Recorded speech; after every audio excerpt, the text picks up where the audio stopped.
Well, but people like you, I mean, who, if you can come up with the unified field theory, this is where the science begins for us to make that technology available by understanding the dynamics of how it works. That's right. By truly understanding the dynamics of gravity and the dynamics that allows all the orbitals of the electrons to occur and all the spin of all the planets and the suns, if we really understand those dynamics, we can reproduce them to generate systems that are similar to the systems that the universe uses, and generate gravitational fields and so on. Now, if space and time, which creates gravity, has spin in it, then that means that it is polarized. It creates a polarity axe in space-time. And that means that you could reverse the polarity and get lift, you see, and you would get incredible amount of acceleration very rapidly because you would be opposing the device you built against the gravitational field of the whole universe. So you can imagine that you would be moving very fast, very quickly. Amazing. You're certainly welcome to give us a call here at 530-752-2777. You're listening to KDVS Davis 90.3 FM. We're so far out that we're speaking with Nassim Haramein from Hawaii, and we're talking about the unified field theory. If there's any scientists, physicists out there who are listening, like to add some comments or ask a question, you're certainly free to do that, or anybody for that matter. Some ideas, or if your imagination has been set off like mine has, please give us a call here at 530-752-2777. What a unique opportunity to, I must admit, this has always been a kind of a hobby of mine, not being a physicist, not being a mathematician. I just find it very fascinating, these ideas that you're discussing. Now, how did you come about this? Why did you pursue this? How does one come to pursuing the unified field theory? Well, you know, I was very intrigued, just like you, when I was very young. When I started, around the age of 7, I started to really be intrigued with the way dimensions work and the way physics work and the mechanics of physics and so on. And I started to study it intensely. And I did it took a long time before I got into formal studies of it, but I did basically, had moment of illuminations, moments where it seemed clear to me, and I took divergent ideas from the ideas that are popularly being conveyed in universities, and I got to different results by taking divergent ideas, and the results are now showing to generate a unified field theory. And thousands of people have been attempting to do so throughout the years, and Einstein himself was someone that was pursuing a unified field theory, and his theories of relativity were really attempt at unifying the fields, at finding a theory that would explain all the dynamics of creation from universal size object to atomic structures.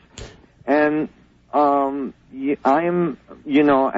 saying this without arrogance. I'm hoping, and I'm very excited at this point, that this theory might be it. It might actually do that for us, and it's very exciting to see. And I'm sure there will be in the future much more details and much more, amendment and adaptation to this theory. But I think that what we have so far is a good foundation, and I'm really excited to bring it into the public. It's been 15 to 20 years since I've been formally working on this, and it's good to see its final results come in. Well, as we know, Einstein often said that he always tried to put himself in the position of God, in a sense, to think like God would have thought, to understand these formulas, to understand why things work, and how could have a mind that we associate with creation or God,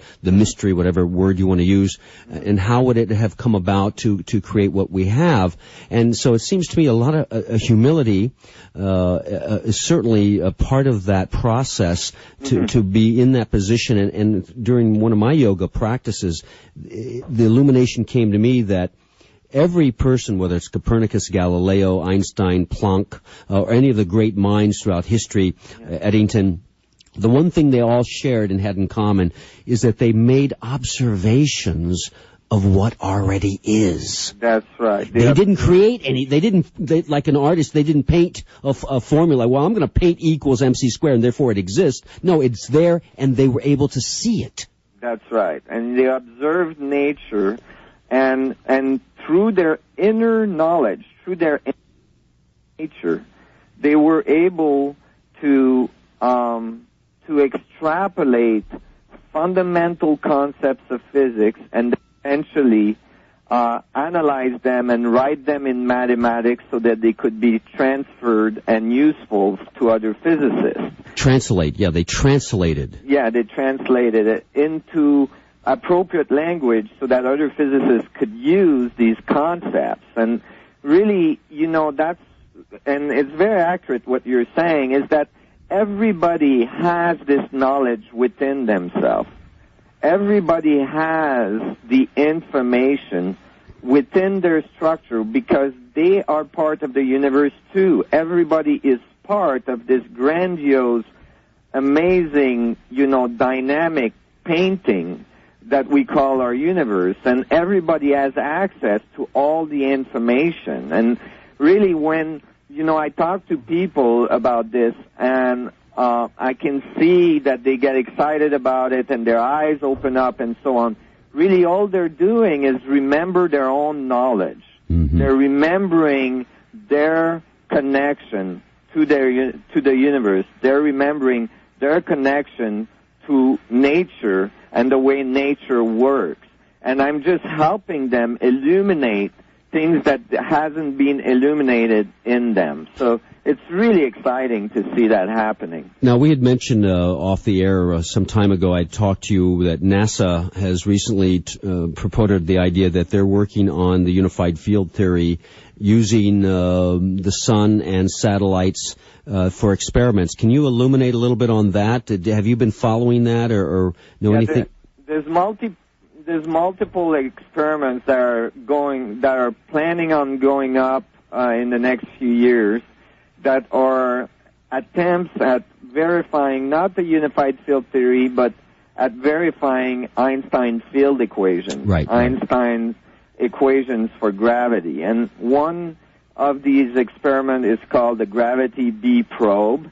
Another one is an experiment that's been proposed where two small satellites will be sent towards the sun and will be able to send a signal from behind the sun and see how much curvature is in space-time and so on. So there is a lot of interest right now in, making very accurate measurements to support and to confirm Einstein's theories of gravitation.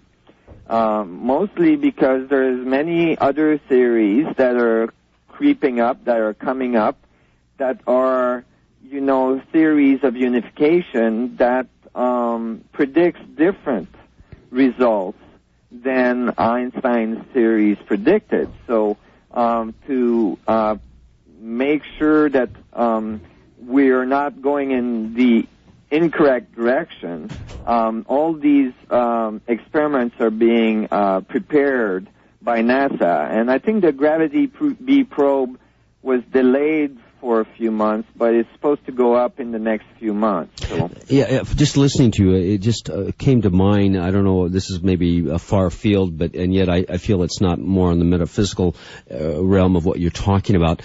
Two things: the idea of water having consciousness, and just the idea of consciousness itself. We use this consciousness to investigate the mystery of what we're involved in here, but it seems to me consciousness itself might be associated with this unified field theory, because if we're talking about a unified field theory, then all things are somehow explained, including consciousness. Yeah, exactly. And this would be like a theory of everything.